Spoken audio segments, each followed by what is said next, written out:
Chapitre 125. À Nazareth. Quand on vient de Séphoris, on entre à Nazareth du côté nord-occidental, c'est-à-dire par le plus élevé et le plus pierreux. L'amphithéâtre sur lequel s'étend en terrasse Nazareth apparaît tout entier quand on rejoint la crête de la dernière colline en venant de Séphoris, qui descend plutôt rapidement par des ravins vers la petite ville. Si j'ai bon souvenir, car il s'est passé du temps, et beaucoup de sites montagneux se ressemblent, l'endroit où se trouve Jésus est le point précis où ses concitoyens essayèrent de le lapider et où il les arrêta par son pouvoir pour leur passer au travers. Luc, chapitre 4. Jésus s'arrête à regarder sa chère ville qui lui est hostile, et un sourire de contentement éclaire son visage.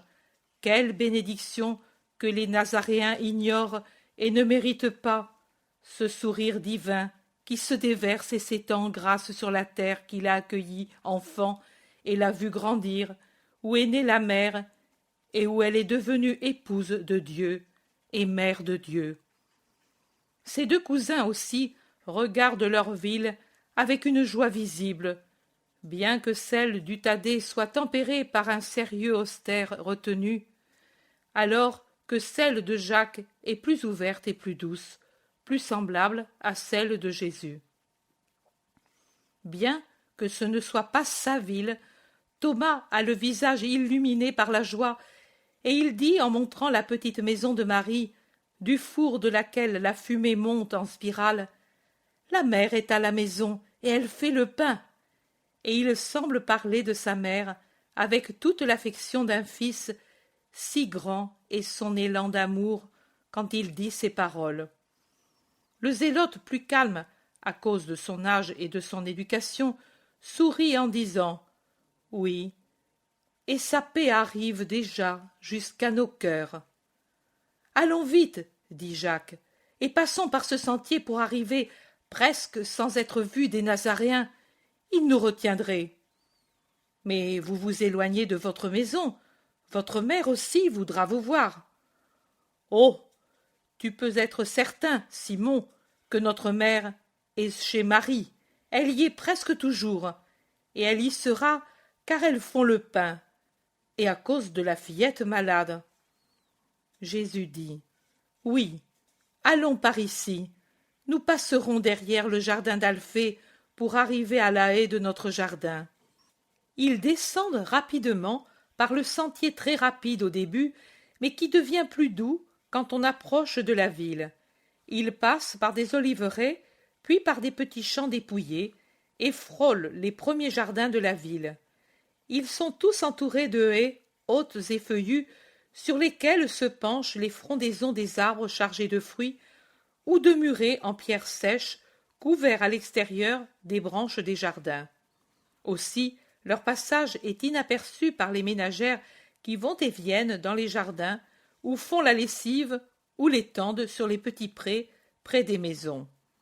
La haie, qui d'un côté limite le jardin de Marie, est en hiver tout un entrelacement d'épines, tout un fouillis de feuilles en été, après la floraison de l'aubépine au printemps, ou l'apparition des baies rouges à l'automne.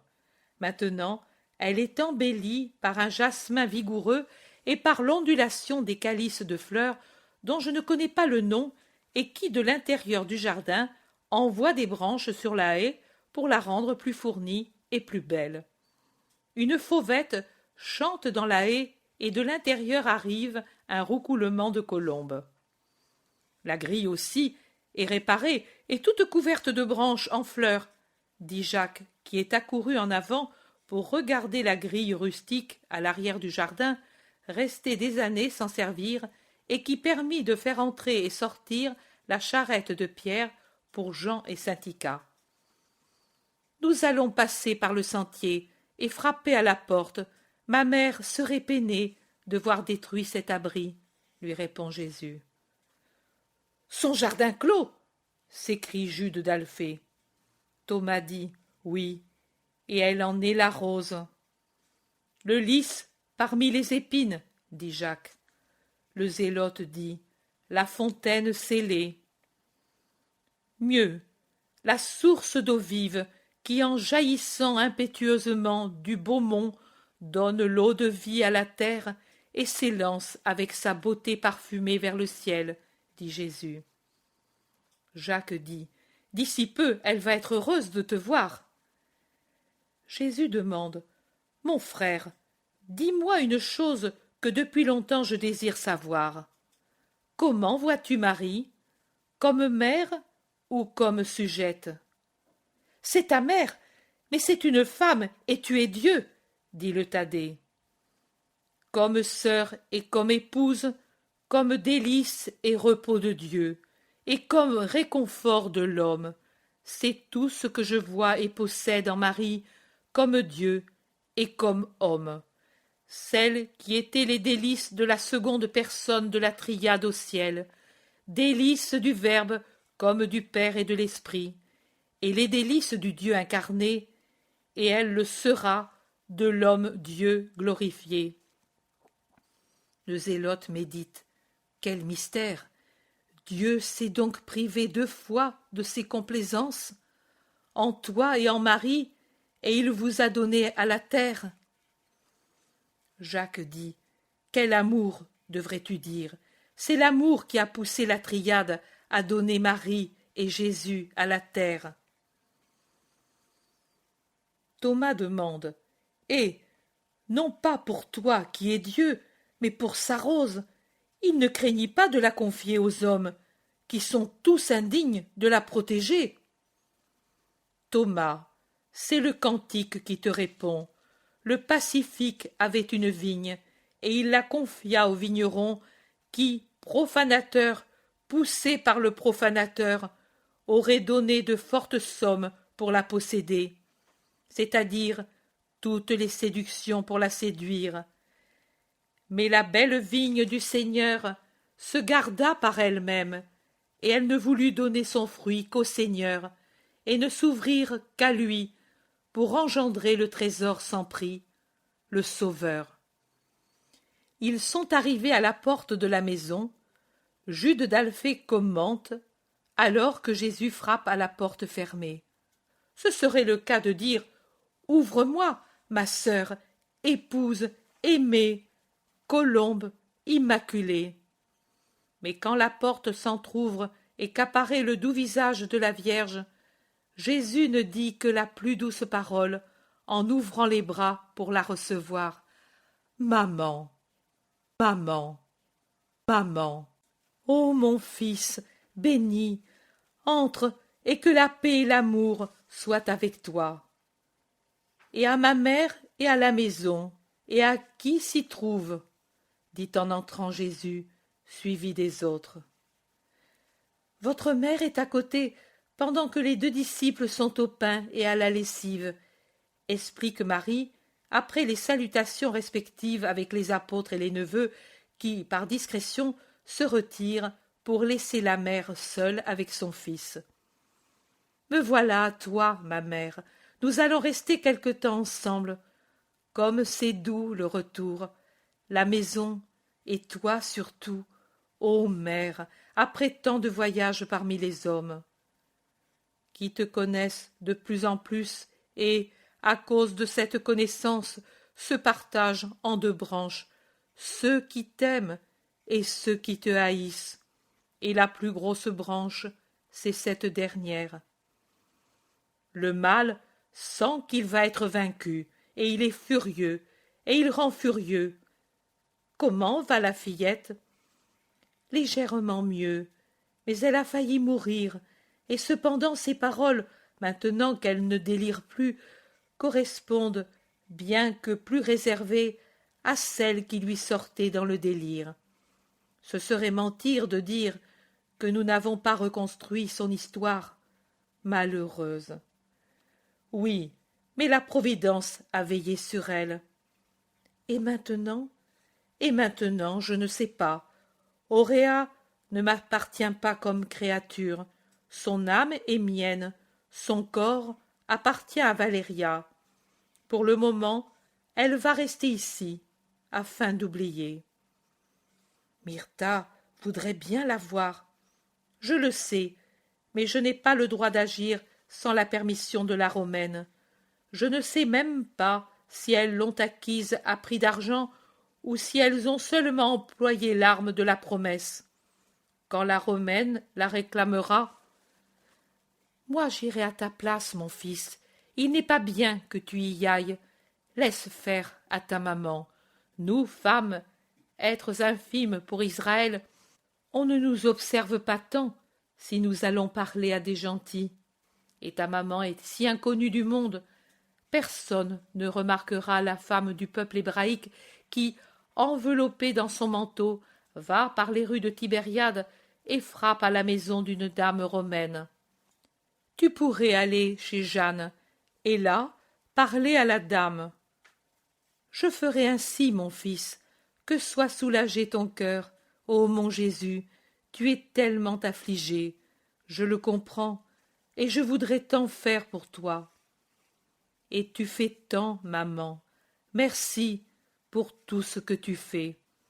Oh, je suis une aide bien pauvre, mon fils, parce que je ne réussis pas à te faire aimer, à te donner de la joie, tant qu'il t'est accordé d'en avoir un peu. Que suis-je donc alors? Une bien pauvre disciple. Maman, maman, ne parle pas ainsi. Ma force me vient de tes prières. Mon esprit trouve le repos en pensant à toi, et maintenant, voilà, mon cœur trouve le réconfort en restant ainsi, la tête contre ton cœur béni. Maman. Jésus a attiré près de lui sa mère, debout près de lui, qui est assis sur un coffre contre le mur, et il appuie son front sur la poitrine de Marie, qui caresse doucement ses cheveux. Une pause toute d'amour. Puis Jésus se lève après avoir levé sa tête. Il dit « Allons trouver les autres et la fillette », et il sort avec sa mère dans le jardin. Les 3 disciples, sur le seuil de la pièce où se trouve la fillette malade, parlent sans arrêt avec les apôtres, mais quand elles voient Jésus, elles se taisent en s'agenouillant. La paix à toi, Marie d'Alphée, et à vous, Myrtha et Noémie. La fillette dort-elle? Marie d'Alphée dit « Oui, la fièvre persiste, l'étourdit et la consume. Si cela continue, elle va mourir. Son tendre corps ne résiste pas à la maladie, et son esprit est troublé par les souvenirs. » Myrtha confirme « Oui, et elle ne réagit pas, car elle dit qu'elle veut mourir pour ne plus voir les Romains. » C'est une douleur pour nous qui l'aimons déjà, dit Noémie. Ne craignez pas, dit Jésus en allant jusqu'au seuil de la chambrette et en levant le rideau. Sur le petit lit contre le mur, en face de la porte, apparaît le petit visage amaigri d'un rouge feu aux pommettes, couleur de neige ailleurs, enseveli dans la masse des longs cheveux dorés. Elle dort fiévreusement, en murmurant entre ses dents des paroles incompréhensibles, et de sa main abandonnée sur les couvertures, elle fait de temps à autre un geste comme pour repousser quelque chose. Jésus n'entre pas. Il jette sur elle un regard de pitié. Puis il appelle à haute voix « Auréa, viens, il y a ton sauveur !» La fillette s'assoit brusquement sur son petit lit, le voit, et en poussant un cri, elle descend et court vers Jésus dans sa tunique longue et floue, les pieds nus, et elle se jette à ses pieds en disant « Seigneur, oui, maintenant, tu m'as vraiment délivrée. » Elle est guérie, vous voyez, elle ne pouvait mourir, car auparavant, elle devait connaître la vérité. Et il dit à la fillette qui lui baise les pieds « Lève-toi et vis en paix », et il lui pose la main sur la tête qui n'est plus fiévreuse. Auréa, dans son long vêtement de lin, peut-être un de la Vierge, si long qu'il lui fait une traîne, ses cheveux défaits retombant comme un manteau sur sa mince personne, avec ses yeux gris-bleu encore brillants de la fièvre qui vient de la quitter et de la joie qui maintenant se manifeste, paraît un ange. Adieu, nous nous retirons dans l'atelier pendant que vous vous occupez de la fillette et de la maison, dit le maître, et, suivi des 4, il entre dans l'ancien atelier de Joseph pour s'asseoir avec les siens sur les établis qui ne servent plus.